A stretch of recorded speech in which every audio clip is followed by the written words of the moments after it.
A few years ago, I was facing what I call a Robert Frost decision, right? The one where you're in front of the two roads diverge in the yellow wood. The path in front of you is a fork. One way leads to one life, and the other way leads to a whole different one. How many of us have stood or sat or laid down and kicked and screamed at the fork in the road?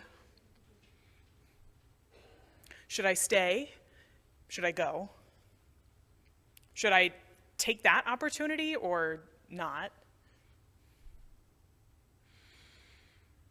And I remember when I was at this fork in the road, facing those two roads diverging, I remember that what I kept saying to everyone around me, to my wife, to my spiritual director, to anyone who really had the unfortunate luck of being in my sphere during the time that I needed to make the decision, is that I just kept saying to them what I really need, the thing that will let me make the right choice, is if I could get just like 48 hours alone in a cave.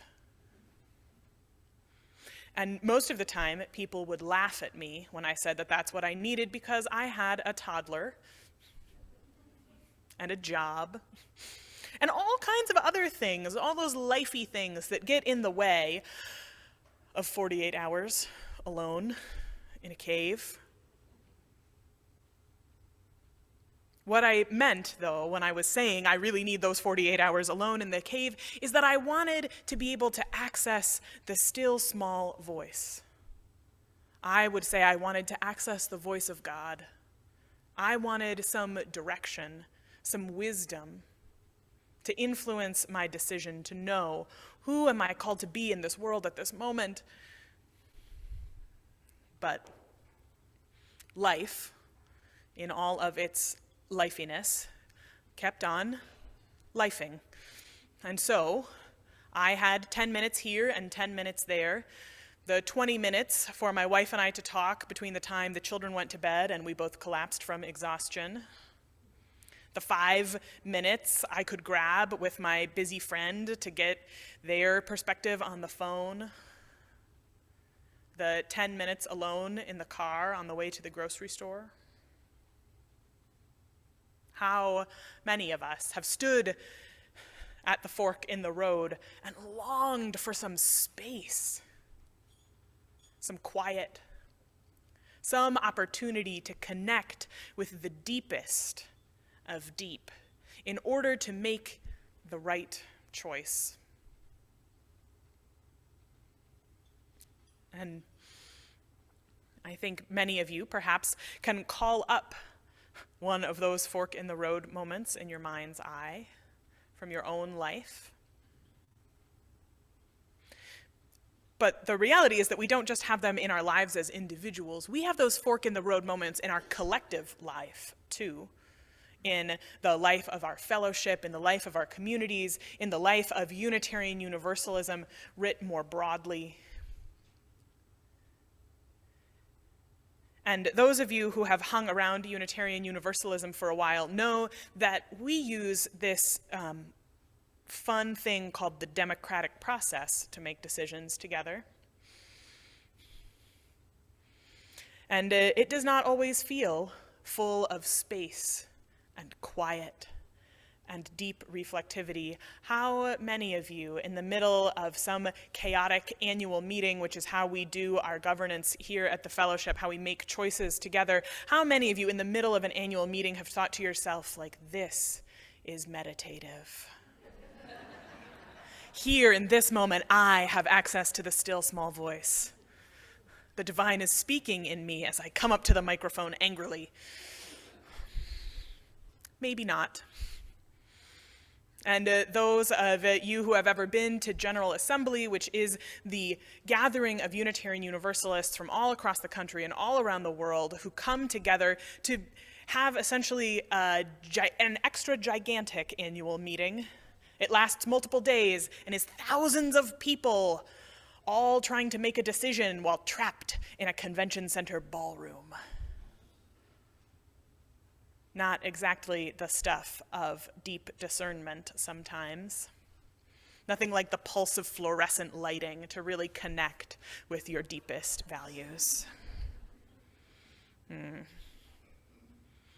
so the way we make choices, both in our own lives and in our collective lives, matters. Because when we give in to the pulse of the fluorescent lighting or the pace of the agenda, it can feel like it's hard to connect with that deep calling, that still small voice that lets us know who we are called to be in the world. And yet those are exactly the decisions that we're making together. Here at the fellowship, right now we're undergoing the end phases of a process to rewrite and revise our congregation's mission statement. Our statement about who we are called to be in the world and how we are called to be in the world as a community. You got an email, there's board members in coffee hour. They would love to talk to you. It's a decision about who we are and how we're going to be in this world, our commitments.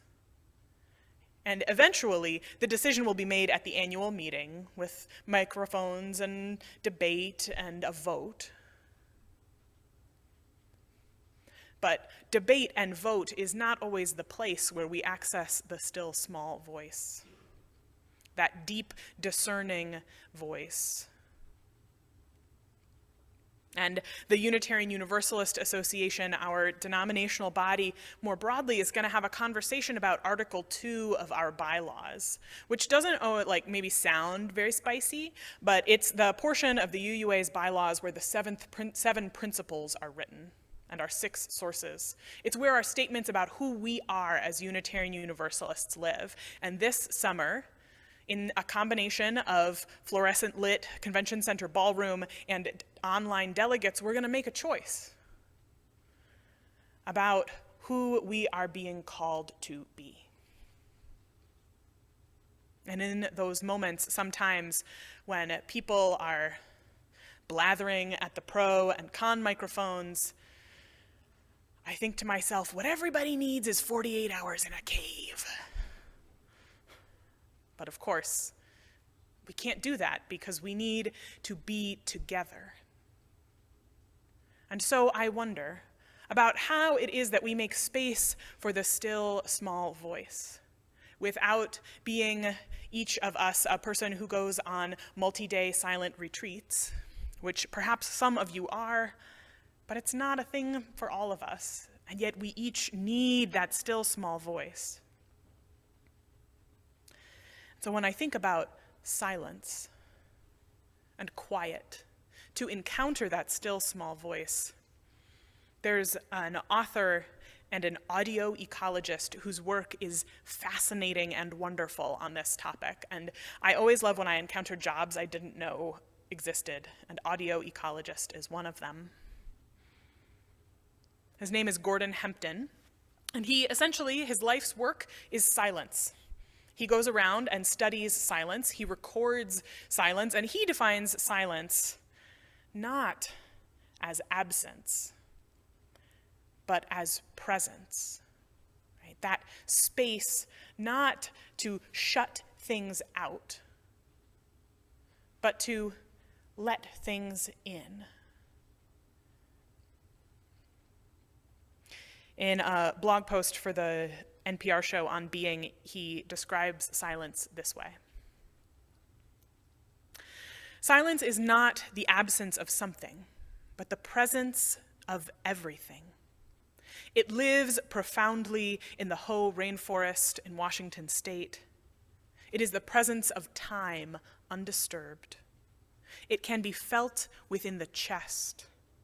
Silence nurtures our nature, our human nature, and lets us know who we are. Left with a more receptive mind and a tuned ear, we become better listeners not only to nature, but to each other. Silence can be carried like embers from a fire. Silence can be found, and silence can find you. Silence can be lost and also recovered, but silence cannot be imagined, though many people think so.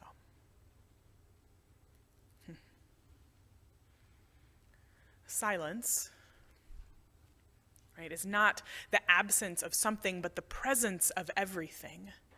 And I would say silence, as we use it to encounter the still small voice, the voice of God, some of us would say. Right? It's not about getting into that cave to shut everything out. It's about practices that let us make space to experience presence, not to shut out, but space to notice, to be connected.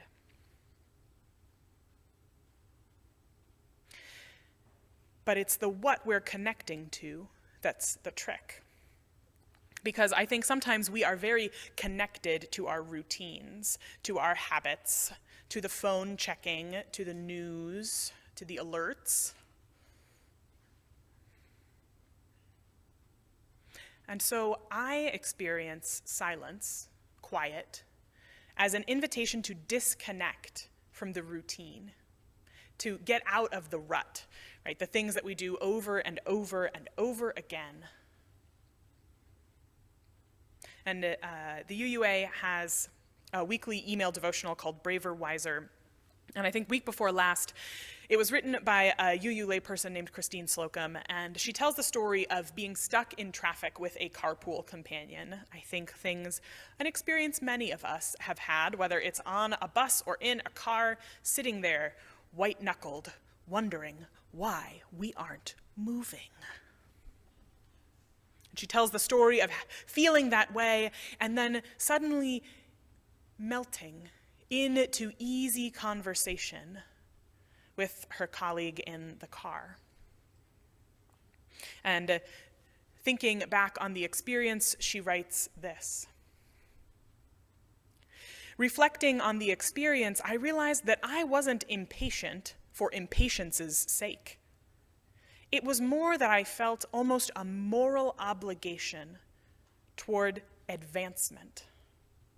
It's all progress, improvement, efficiency, the next thing. It's capitalism. It's white supremacy culture. It's a deeply and viscerally internalized cultural ethic towards forward momentum. It permeates my entire perspective. My discomfort was the dissonance of failing to meet that expectation.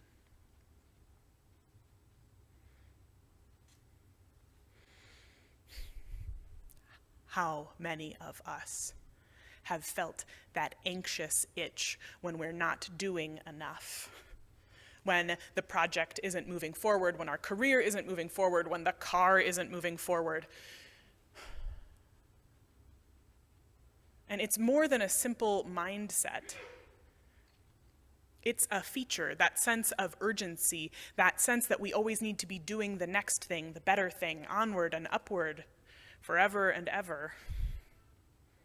It's more than a mindset. It's a feature of white supremacy culture, right, which is the water we all swim in, of social expectations and structures that uphold the dominant order.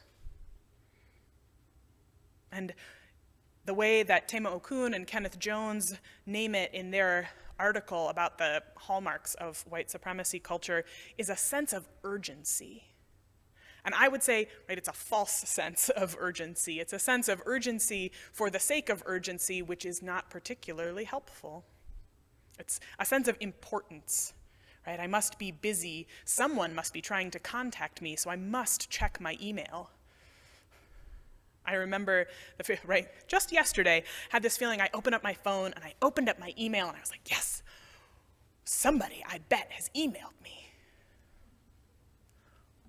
It was it wasn't even my work email. It was the Gmail address that is mostly used by my mother and promotional emails. No one had emailed me. Not even Jimmy John's had emailed me. There was nothing there. And this profound urge I had had reminded me that when I let that take up space, I miss other things. And so the practice of engaging the still small voice is not just about being quiet or physically still. It's about disconnecting from the routines, from the ruts, the well-worn patterns of life. It's about finding time out of time. It's about finding practices that let you be fully present to something right in front of you. And Marie shared about mindfulness and meditation, as did Kim. I would say that one of the things that gets me out of it is taking public transit or walking or biking, a route that I usually drive in a car. It's out of routine. It connects me differently. I was talking about this with a colleague who said that her way of doing it is, you know those like sensory deprivation tanks where you just sort of float? I said, that sounds terrifying, but I'm so glad you like it.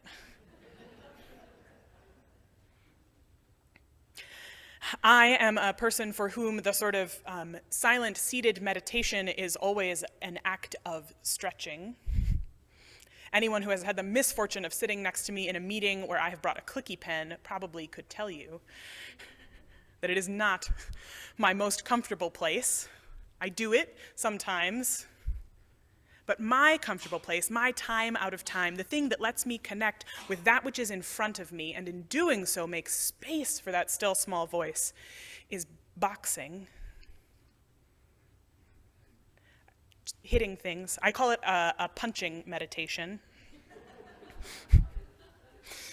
It's what it is. And so may you hear in this invitation an invitation for you that there are no excuses to not find your time out of time, and that it might seem different than your neighbors, but that there is something. And that it's not just something that we ought to do because it'll make us better people. It's something we need to do because we are making important decisions, both individually and collectively, about who we are going to be in this world. And none of us is probably going to get that 48 hours in a cave. So we need something else to create the space to connect with that which is transcendent. So in just a moment, we are going to work together, practice together, taking time out of time, interrupting our routine, and doing something different, being present, fully present to that which is in front of us. There's a movement of a Beethoven piano sonata that is famous for its rests. Right? Like the hymn said, half the music lies within the pause. And so we are going together to practice releasing some of our anxiety and our expectations and being fully present in the middle of the sermon. It's not the halfway point. We're further along than that. Don't worry. But in the midst, and it's going to be 8 minutes long. Don't worry. Release yourself, your physical being. Feel yourself present to it without expectation. Into this time out of time together.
Thank you.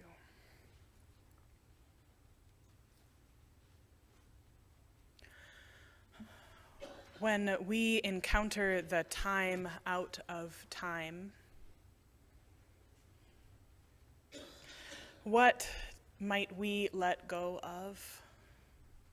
What becomes unimportant, easier to set down when we feel that time out of time, when we make it for ourselves? What habits, what ruts that do not serve us or our highest values? And then in that space created by the letting go, what might we find? For me, when the news seems full of a crumbling world and crumbling ways of doing things that are no longer working and haven't been for some time, it can feel difficult to imagine that there is some other way it could be. And so the time out of time, the space for the still small voice is not just about personal comfort or guidance, it's about helping us develop our ability to imagine that it might be another way, that the world could be different than it is right now, and that we are called into that world. May we make the space to perceive the calling. May it be so. Amen.